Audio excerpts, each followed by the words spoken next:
جیسی کرنی ویسی بھرنی۔ ایک دفعہ کا ذکر ہے کہ کسی جنگل میں ایک چھوٹی سی گلہری اور اس کا بھائی اپنی ستیلی ماں اور ستیلے بہن بھائیوں کے ساتھ رہتے تھے۔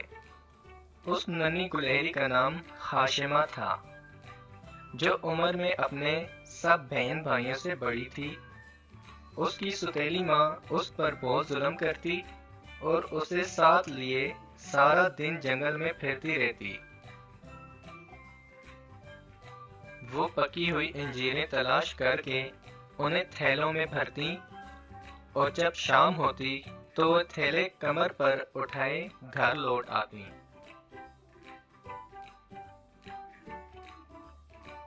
ہر روز خاشمہ کے ساتھ ایسا ہی ہوتا، جبکہ اس کے دوسرے بہن بھائی سارا دن کھیلتے رہتے۔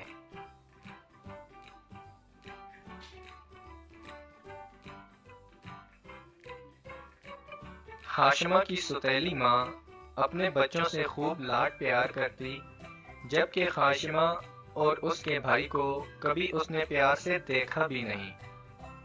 خاشمہ کی ستیلی ماں نے موسم برسات کی آمد دیکھی تو اس نے فیصلہ کیا کہ اب ہم موسم برسات سے پہلے بہت ساری انجیریں اکٹھی کریں گے۔ خاشمہ اور اس کی ستیلی ماں جب اس درخت پر موجود اپنے گھر میں انجیریں رکھ رہی تھیں تو خاشمہ نے اس میں سے ایک انجیر کھا لی، جس پر اس کی ستیلی ماں اس پر بہت غصہ ہوئی۔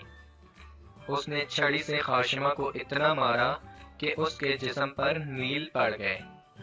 مسلسل کام کرنے کی وجہ سے خاشمہ کی طبیعت بگڑنے لگی اور اسے بخار ہو گیا۔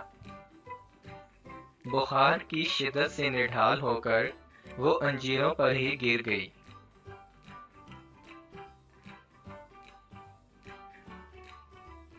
رات کے وقت جب خاشمہ کا بھائی اپنی بہن کے پاس آیا تو اس نے دیکھا کہ اس کی بہن کو بہت تیز بخار ہے۔ خاشمہ کے بھائی نے اپنی ستیلی ماں کو آواز دی، لیکن اس نے خاشمہ کے پاس آنے سے انکار کر دیا۔ خاشمہ کے بھائی نے خاشمہ کو سہارا دے کر اپنے پلنگ پر لٹا دیا، گھاس پھوس سے بنی ہوئی گرم چادر اپنی بہن کے جسم پر ڈالی اور پوری رات اپنی بہن کا سر دباتا رہا۔ اگلے دن جب صبح سویرے خاشمہ کی آنکھ کھلی تو اس نے اپنے بھائی کو وہاں سے لے کر جانے کا فیصلہ کیا۔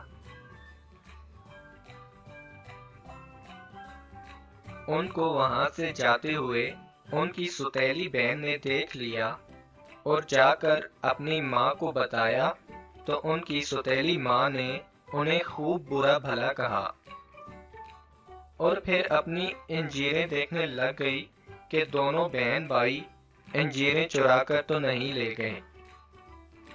پھر ان کی ستیلی ماں اپنے بچوں کو لے کر انجیریں ڈھونڈنے جنگل کی طرف چل پڑی۔